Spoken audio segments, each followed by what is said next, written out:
રામાયણ શ્રી રાવણની નિરાકાંક્ષતા. ધર્મેન્દ્ર કહ્યું કે હે રાવણ, ભાવનારૂપ અર્હંત ગુણમય તારી સ્તુતિ તથા ભક્તિ જોઈ સંતુષ્ટ થયો છું. માટે મારે તને કંઈ આપવું છે તો માંગે તે આપું. જોકે ભગવાનની સ્તુતિનું ફળ તો મોક્ષ છે અને એ આપવાની મારી તાકાત નથી. પણ હું દેવતા છું, માટે માંગો તે આપું. શ્રી ધર્મેન્દ્ર પોતાની તુષ્ટ માનતા બતાવી ઇચ્છિત માંગવાનું કહ્યું. તેના ઉત્તરમાં શ્રી રાવણ કહે છે કે રાવણ્યોભ્યોધાદેવં દેવ દેવ ગુણસ્તવે યુક્તમ તુષ્ટોસી નાગેન્દ્ર સ્વામી ભક્તિહિ સા તવ.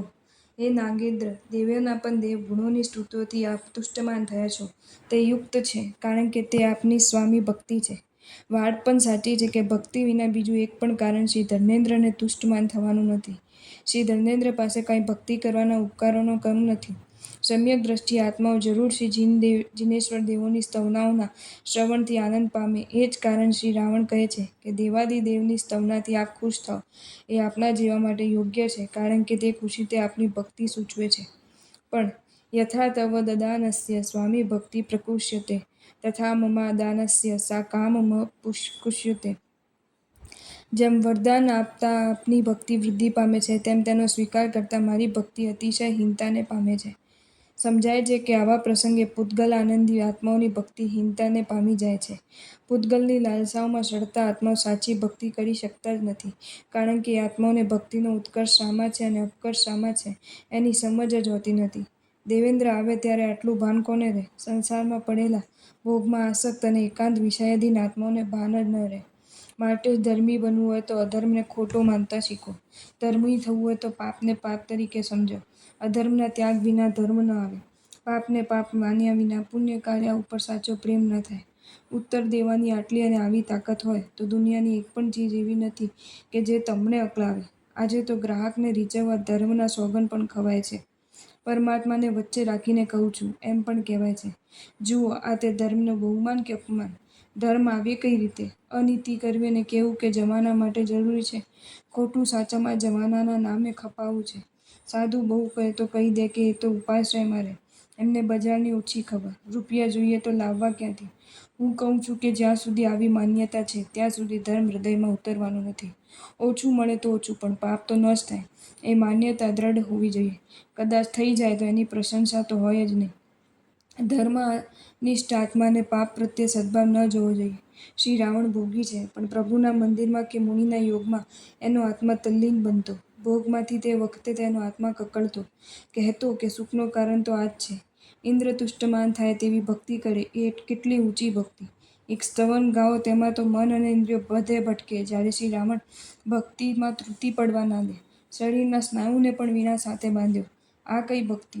વિધિ એ છે કે મધુર સ્વરે, કોઈને પણ આઘાત ન થાય તેવા સ્વરે ગંભીર અર્થવાળા સ્તવનો હૃદયના ઉલ્લાસપૂર્વક પ્રભુ સમક્ષ ગાવા જોઈએ, કે જેથી તેના દોષોના પશ્ચાતાપ નીતરે અને શ્રી અરિહંત દેવના ગુણોનું વર્ણન જરે.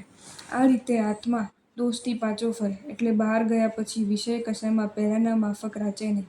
હૃદયના ઉમળકાપૂર્વકની ખરી ભક્તિ તો ખરેખર મનુષ્ય જ કરી શકે. દેવતા વિષય કશાયને આધીન તેમજ તેવી સામગ્રીથી ઘેરાયેલા. એથી ઊંચી કોટીની માનવી જેવી ભક્તિ કરી શકે તેવી ભક્તિ દેવો પણ કરી શકતા નથી. શ્રી અરિહંત દેવના કલ્યાણકો ઉજવવા આવે તો પણ મૂળ રૂપે તો નહીં, પણ ઉત્તર રૂપે જ આવે. બધી સામગ્રીથી અલગ થઈને વાસ્તવિક નિઃસિહિતી જેવી ભક્તિ મનુષ્ય કરી શકે છે તેવી દેવતા કરી શકતા નથી. માટે દેવતા ધર્મી એવા મનુષ્યને નમસ્કાર કરે છે. ગાય તો બધા, પણ જે ગાયનમાં હૈયાનો રસ હોય એ ઓર ખીલે. ભલે કંઠમાં મધુરતા ન પણ હોય. હૃદયની ભક્તિના શબ્દે શબ્દમાં વૈરાગ્ય રસ ટપકે છે. ભક્તિ કરતાં વૈરાગ્યનો રસ કેમ ન ટપકે? અપૂર આરાધનાઓના યોગે જે આત્મા તીર્થંકર દેવ તરીકે જન્મી, અપૂર્વ દાન દઈ, અપૂર્વ નિર્ગંતતા મેળવી, ઘોર તપશ્ચર્યા તપી અને અનેક ભયંકર ઉપસર્ગો અને પરીક્ષાઓના પ્રસંગે પણ પોતાના સ્વસ્વરૂપમાં સ્થિર રહી કેવળ જ્ઞાન ઉપાર્જી મુક્તિપદે પહોંચ્યા, તે આત્માઓની સામે બેસી ભક્તિભર હૃદય સ્તવના કરતા આત્મામાં કેવી કેવી ઊર્મિઓ ઉછળવી જોઈએ એ વિચારો. દુનિયાદારીમાં જરા તપાસો કે ગરજ હોય ત્યાં વિનય કે ભક્તિ કરતાં શું થાય છે? દુનિયાના અનુભવનો ઉપયોગ કરતાં અહીં શીખો તો કામ થઈ જાય. ગુણ તો છે, શીખવવા પડે તેમ નથી. પણ જે પૂર પશ્ચિમમાં વળે છે અને પૂરમાં વાળો. તમારામાં ગુણ, અવડત, શક્તિ બધુંય છે, પણ એ બધું આ તરફ વાળવાની જરૂર છે. ઈચ્છા છે, વાળનારા મળે એવી ભાવના છે. કોઈ વાળે તો આનંદ થાય કે નહીં? કલ્યાણના અર્થી આત્માને એવો આનંદ અવશ્ય થવો જ જોઈએ. રાવણ એવા જ કલ્યાણના અર્થી ઉત્તમ પુરુષ છે તો શ્રી ધર્મેન્દ્ર પણ ક્યાં કમ છે. રાવણને નિયાણાના યોગ્ય ભલે સહન કરવું પડે, પણ ભાવિ તીર્થપતિ છે. શ્રી રાવણની ઉપર કહેલી નિરાકાંક્ષા વૃત્તિથી ચકિત થઈને શ્રી ધર્મેન્દ્ર ફરીથી પણ કહેવા લાગ્યા કે સાધુ માનદ રાવણ વિશેષોસ્મિ તુષ્ટદે નિરાકાંક્ષાતયાનયા. હે સાધુ પુરુષોને માન આપનાર રાવણ, આપની આ નિરાકાંક્ષાથી હું આપના ઉપર વિશેષ પ્રકારે તુષ્ટમાન થયો છું. સમજો કહે છે કે સાધુને માન આપનાર રાવણ રાજા કોનું નામ જે સત્પુરુષને માન દે. શ્રી રાવણ સાધુઓને ચરણે ઝૂકતા. ખરેખર લક્ષ્મી ધર્મીને પૂઠે ફરે છે. આ સંસાર છોડો તો પૂઠે ફરે.